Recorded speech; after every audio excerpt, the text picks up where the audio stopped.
Diary of a Puzzle Gamer, Episode 3. In this video, I review a jigsaw puzzle by Pomegranate representing the Tibetan Wheel of Life. This is a nice companion piece to a puzzle that I solved and reviewed in a previous video, the Tibetan Mandala. Here we have a more abstract representation of Buddhist themes, and here we have more like a map of the world, well, a philosophical map of the world being this monster, or life being this monster, and we are stuck in it. There are some moments that are pleasant, some moments that have some really horrendous situations. The problem is that we are stuck in it as the world keeps chewing at us, until I guess we find a way of getting out, breaking free from the wheel of life. We climb over the shoulder of the monster that the wheel of life is, or the monster that holds the wheel of life. We walk across the rainbow bridge and we reach, I believe, nirvana. I'm not a scholar of Buddhism. I just like the art and the symbology. Although I don't understand it entirely, I still find it fascinating. Now, this is a 1,000 piece puzzle and I solved it, and here it is in all of its glory. I already framed it, and naturally, in case you are finding for simple, easy, and affordable solutions to frame your 1,000 piece puzzles, this is a frame that I bought at Target, and it's very affordable. It's a poster frame.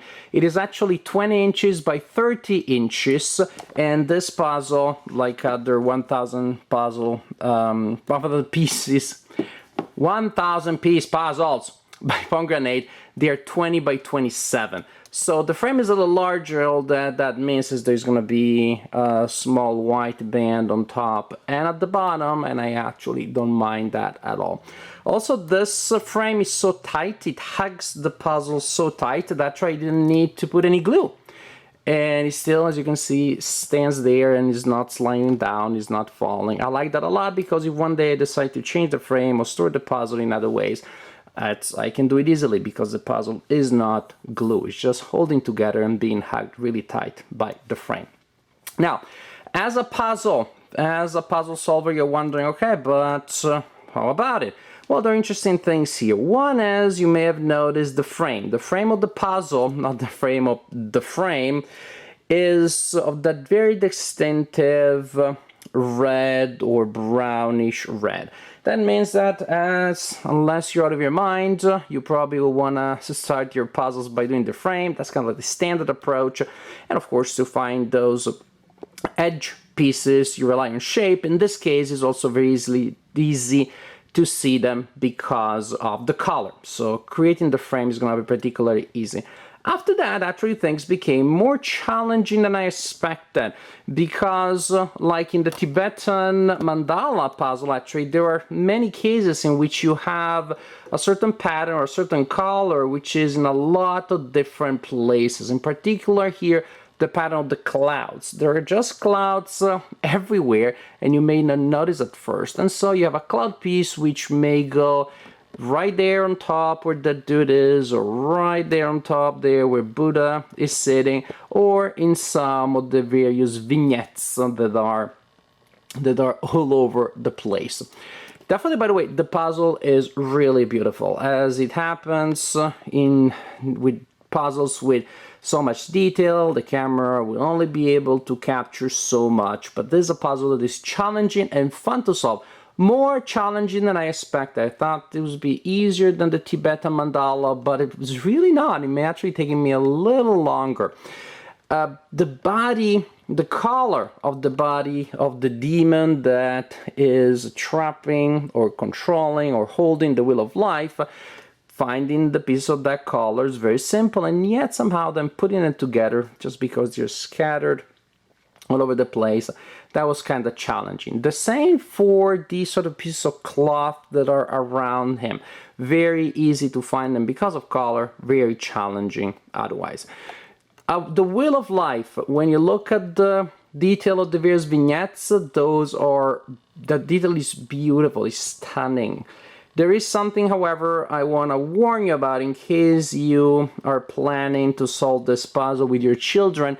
There are certain scenes that I guess are meant to tell us about the suffering in life before we reach nirvana. Some scenes they just have scenes, topics of torture and other adult themes that you may not want to expose your children to. You may realize too late, oh wait a second, these sort of demons are boiling people. Here there is some content, I'll show it to you. Kids, close your eyes. Parents, you have been warned. You see what's happening there? I'm not sure exactly what's happening there next to the finger of the demon of the world, but I don't know that I want my kids to see it. So, I guess it's very thematic. Some stuff that happens in the world is precisely confusing, disturbing, and we want to free ourselves from it. Other stuff is more peaceful, I guess. You have little cities, although the tent there may look like it's a military tent. Here we have something that seems out of Dante's Inferno, with these people that are, well, they seem to be obsessed, like they want fire. They seem to be pretty sicklish. Again, my wild interpretation is that they are being swayed by earthly promise of happiness, which seems attractive, but in truth hurts you. Is that the correct interpretation? I don't know, but it's mine, and I like it, and it's fun to have it.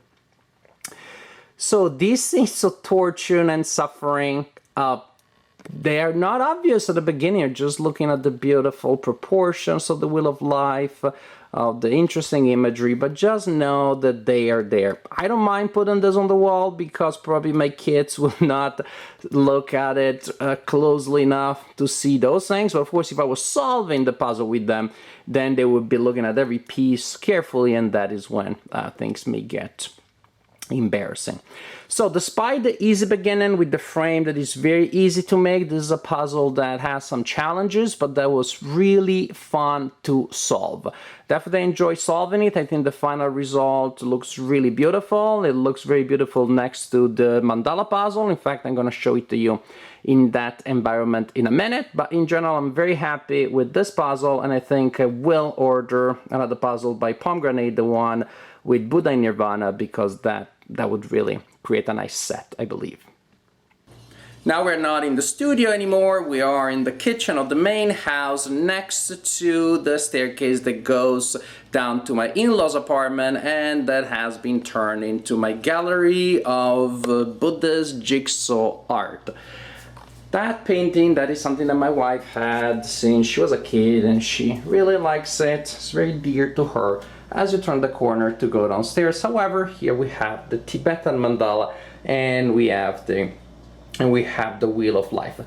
I don't like the fact that they are on a staircase, and that sort of emphasizes the idea of the journey, of the pilgrimage, of the discovery.